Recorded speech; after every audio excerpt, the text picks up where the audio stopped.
అప్పుడే credit cards వచ్చినటువంటి రోజులు. మా తోటి ఉద్యోగస్తులంతా స్టాండర్డ్ చార్టర్డ్ క్రెడిట్ కార్డు నాకు వచ్చింది, సిటీ బ్యాంక్ క్రెడిట్ కార్డు నాకు వచ్చిందని ఒక్కొక్కరు జేబులో నుంచి తీసి చూపిస్తున్నారు. క్రెడిట్ కార్డు ఉందంటే అర్థం ఏంటంటే అప్పు చేసి కూడా పప్పు కూడా తినొచ్చని అర్థం. నాకు ఆ రోజుల్లో తెలియదు. అందరూ నా దగ్గర 2 కార్డులు ఉన్నాయి అంటాడు, ఒకటి ఉంది అంటాడు. ఈ మాటలిన తర్వాత నాకు కూడా అనిపించింది, మనకు కూడా ఒకటి తీసుకుంటే పోయింది కదా అనిపించింది.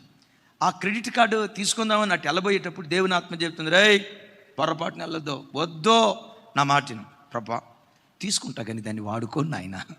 వాళ్ళు వచ్చేటారు, తీసుకోరా జేబులో ఉంటే నష్టమేముంది అని అంటాడు.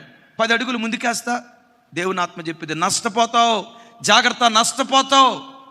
నేను అప్పుడు పరిశుద్ధాత్మ దేవునికి ఏమని సది చెప్పానంటే, అయ్యా నేనేం నష్టపోనులే అయ్యా, ఎందుకంటే దాన్ని వాడను, జేబులో పెట్టుకుంటా, స్టాటస్ కోసం పెట్టుకుంటా అని. మొత్తానికి అద్భుతం. Standard chartered, city bank 2 credit కార్డులు తీసుకున్నా. అద్భుతం. నేను అస్సలు వాడలా. నాకు తెలిసిన 2కి ఇచ్చా.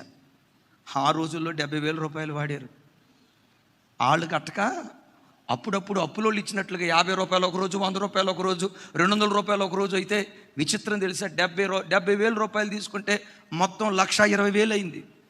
వాళ్ళు గట్ల, నేనే గట్టి.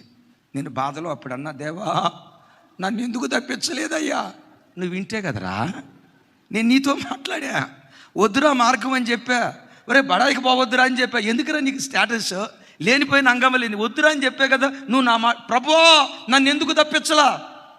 నేనేం చేయబట్టుకొని బలవంతంగా లాగనరా, డైరెక్షన్ ఇస్తా, ఇదే త్రోవ, ఈ త్రోవలో నడు, మేలుకరంగా సాగుతావని పరిశుద్ధాత్మ మెల్లని స్వరం ద్వారా మాట్లాడతాడు. వాక్యం ద్వారా దేవుడు మాట్లాడతాడు. మెల్లనైన స్వరం ద్వారా దేవుడు నీతో మాట్లాడినప్పుడు నీకు ఇష్టం కాకపోయినా సూర్యుడు నడిపించిన మార్గంలో నువ్వు ప్రయాణమై వెళ్ళు, నీ బ్రతుకు అంతకంతకు తేజరిల్లటానికి దేవుడు కృప చూపిస్తాడు.